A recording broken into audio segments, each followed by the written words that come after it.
Hi everyone. For those I haven't met yet, my name is Daniel. Daniel Scherzer. Right there. I work at WikiTech. A little about me: I am currently an undergraduate student at Tufts University. Although a month from tomorrow, I should be graduating with a degree in computer science.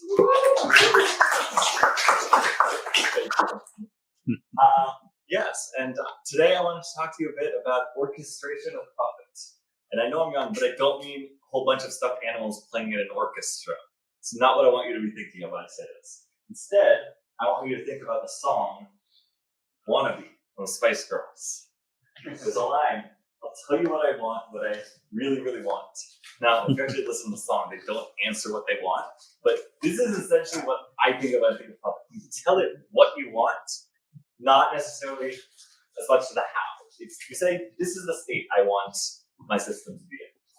Now, start with the introduction, and then we're going to cover a couple of terms, obviously. Then, what is the Puppet software? Why did WikiTech choose to adopt it? How the language works, and how we've been slowly adopting it in WikiTech. And then, obviously, I will have some conclusion at the end and take questions. So, orchestration. This is a quote from the English Wikipedia, so if you want to trust them. It is the automated configuring, coordinating, and managing of computer systems and software. Basically, what we do, right? The configuration, specifically, is all of the settings that you have. This can be, the PHP settings. This can be the MediaWiki settings that are done in PHP. This can be your, mail configuration. All of the things that you need to run a server. Idempotency. This is going to be a key part of Puppet. It's the quality that an operation can be performed multiple times, but always has the same result. When you imagine you're sitting at home, you're in one room, someone else is in another room, and you're both feeling a bit chill. You each ask whatever your home assistant is. Hey, is it Siri? Is it Alexa? Whatever. Please raise the temperature by 2 degrees. You both asked this, but you didn't know the other was going to say it. A couple minutes later, it's now 4 degrees warmer, right? Every time you ask it to raise the temperature by 2 degrees, it's going to get warmer. You can't. That is not an idempotent operation. On the other hand, if you say, please set the temperature to 72 degrees, you can ask that a million times. As long as one of them succeeds, it will result in being 72 degrees, and it won't ever keep going higher. That is what Puppet allows, idempotency. You can specify the same thing a bunch of times, and if one of them fails, it's okay. And if one of them succeeds, the next one won't then break. Next, version control. Tracking changes. There's Git, there's SVN, there's Mercurial, there's MediaWiki, if you want to consider that version control software. We've been using Git. And SSH is a way to connect to servers if you don't have an Ethernet cable available to plug in. Couple more. Wikimedia is a foundation that, among other things, sponsored our happy hour yesterday. They are a nonprofit that hosts Wikipedia and do a whole bunch of other things. I'm sure we all know enough about them, but I don't need to go into detail. Garrett or Jarrett, I've still never learned how it's meant to be pronounced, is a Git source control that is used by, what was the answer? Is it Garrett? Garrett, okay. I thought I heard someone trying to pronounce it about it. Yeah, is it Garrett? Yeah. Garrett? Okay.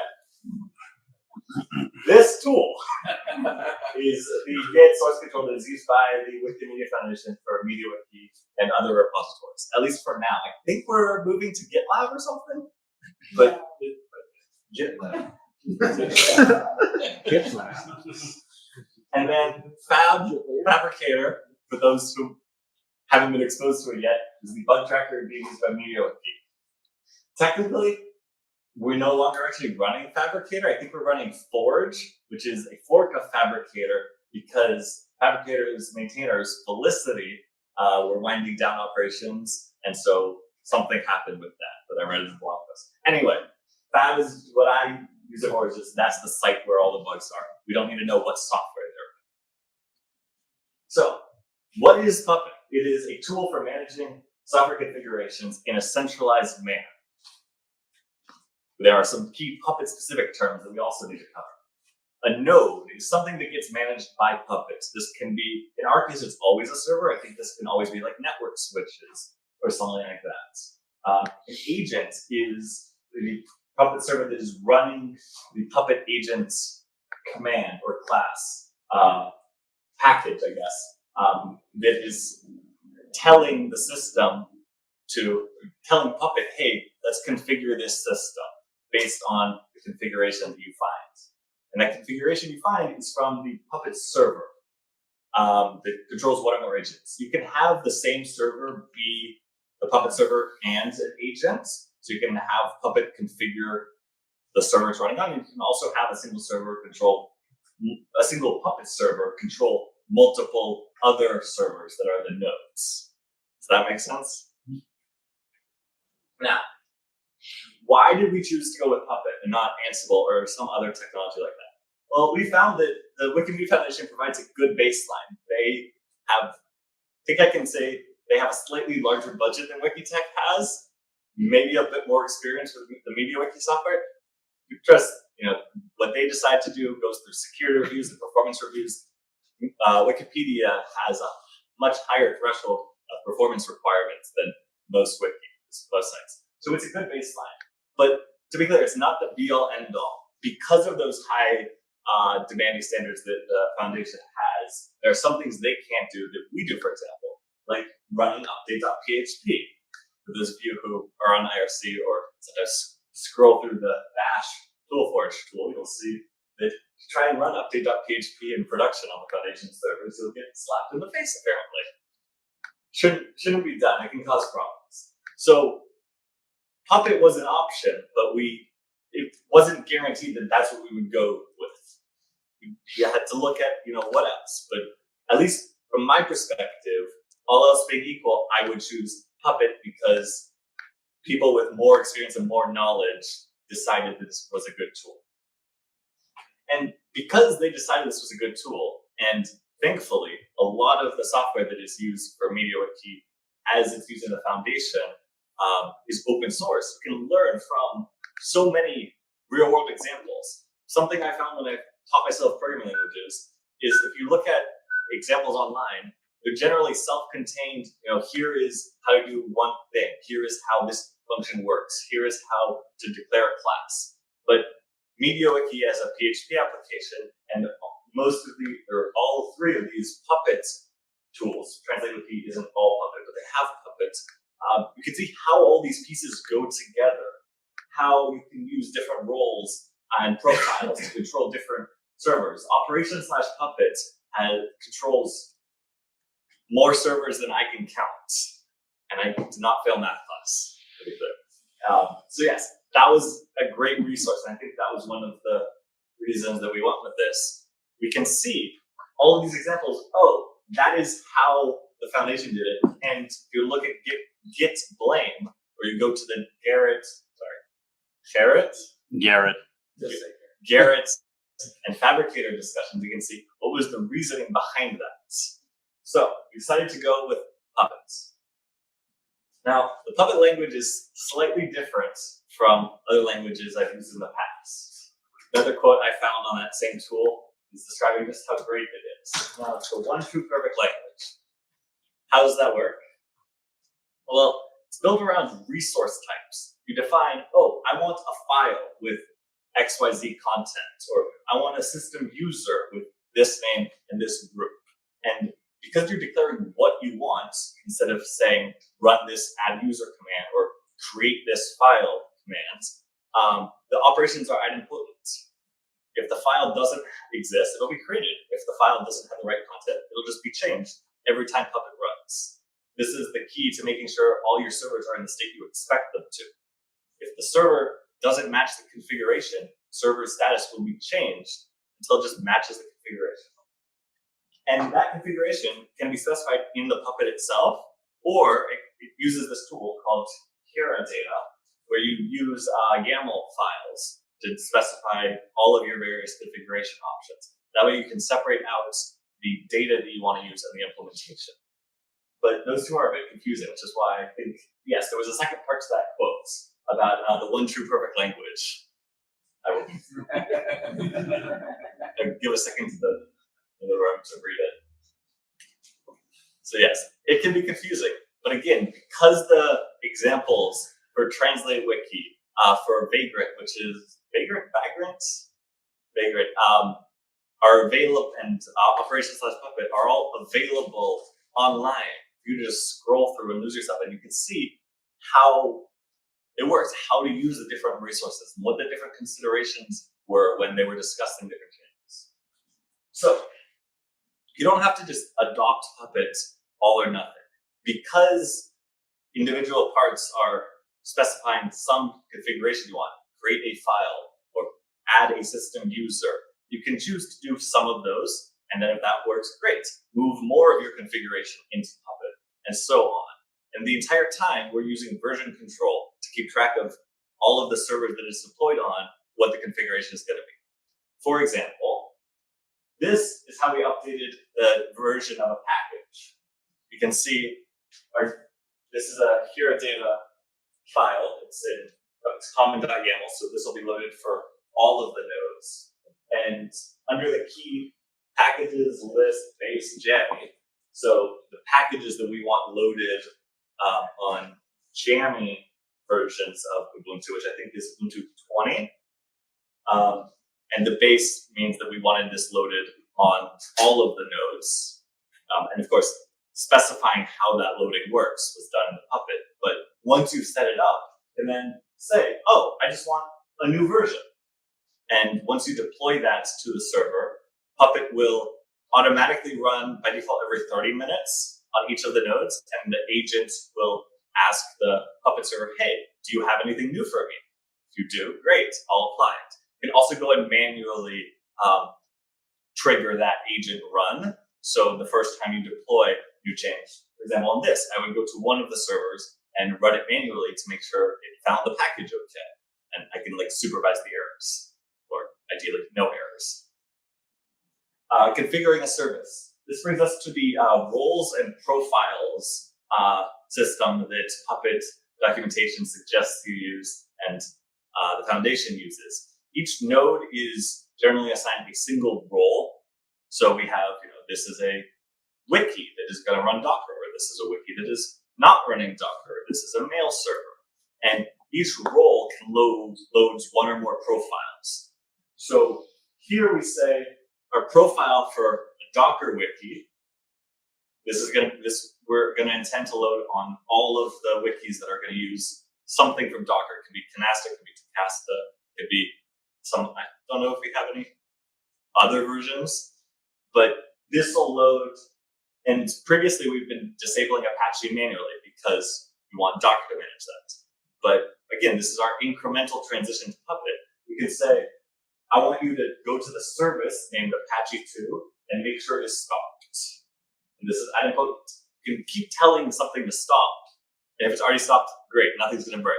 Same if you were telling a service to start. And once it's running, if you say start, it'll be running. And so we can make sure, hey, that's stopped. And we include the disabling of Apache within our profile for Docker wikis. And that way, any node that is running a Docker wiki that we've said, hey, use this profile, will include this change. So I can go to one of them and make sure I'll manually start Apache. I'll apply the Puppet run, and then I'll make sure Apache gets stopped. And then I can be sure that it'll actually do what we want it to. Finally, this is how we onboard a new developer. We've redacted some of the actual values here, but you can see the way we at Wikitech configure our SSH access on the various client servers is we don't put the individual developers' names because for the client, it doesn't really matter if it's my key or Ike's key or another developer. Instead, we have employee codes. You can see we have code 1, code 2, code 6. So when you get a new developer, we need to say, hey, every time we tell SSH to include all of the Wikitech members, there's a new member. We want to add that to the list. When you add that key, you can put it by their name, but if there is an employee code associated with them, use that instead. So this key will now be stored under code new. And finally, you have to define what the actual key is. This is the key for the new developer, which is obviously not a real SSH key, but it's the point across. So I realize I might have thrown a lot at you. And Puppet isn't the easiest tool to start with, but you don't have to dive in head first because of the way you can do incremental changes. You can start by just configuring Puppets to install a single package. That way you don't have to remember to install it manually. Then you can say, oh, let's also disable Apache. That's one less step you have to remember to do manually every time you're configuring a new server. Oh, then let's have it manage our SSH keys. Oh, then let's have it manage a Git clone or something. You can make these incremental transitions that allow you to spread out the process of adopting it to when you have the extra time, and you start benefiting immediately. As soon as you made that first change of installing a package automatically, you no longer need to go around and do that manually each time. And so it builds up. Every time you add a new incremental change, you've simplified and reduced the number of steps you have to do manually by one, or by some factor of however much work you had to remember to do by yourself. And the end goal is you do all of your configuration within Puppet. To set up a new server, I think we got it down to like 9 commands to install Puppet, connect Puppet to the Puppet master, pull the new configuration from Git, sorry, not Puppet master, but server. Pull the new changes from Git to the Puppet server and do the first run of Puppet. And that's all of the system commands you should ever need to run on a node that is configured fully by Puppet. Thank you. Any questions?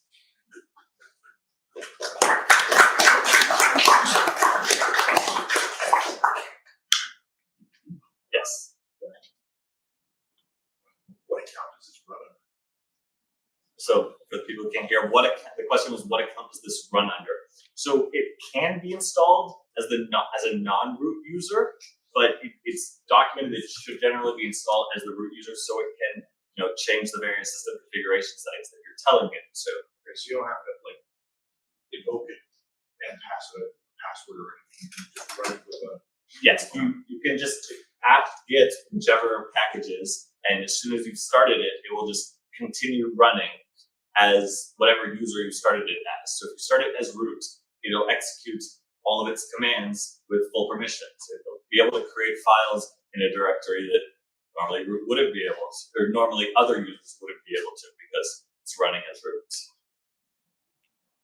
Yes. So basically, you're using Puppet not as like a really deploying thing necessarily for like one-time thing, but as to maintain the similar baseline state for each of your servers that are running wikis, so that every one of your clients can have a great experience.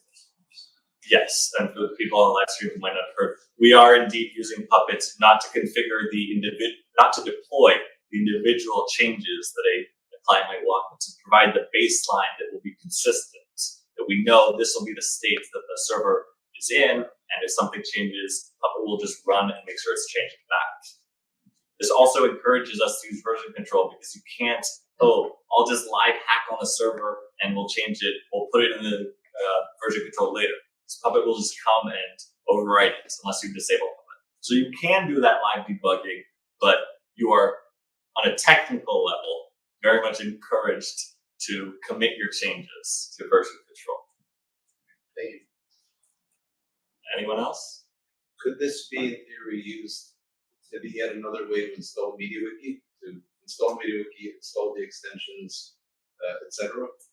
The question was if this is another way you could be installing MediaWiki, and the answer is yes. So MediaWiki Vagrant is a tool that relies on, I believe, VirtualBox, and at least when you're running it on Windows, and a couple other systems to create a local development environment.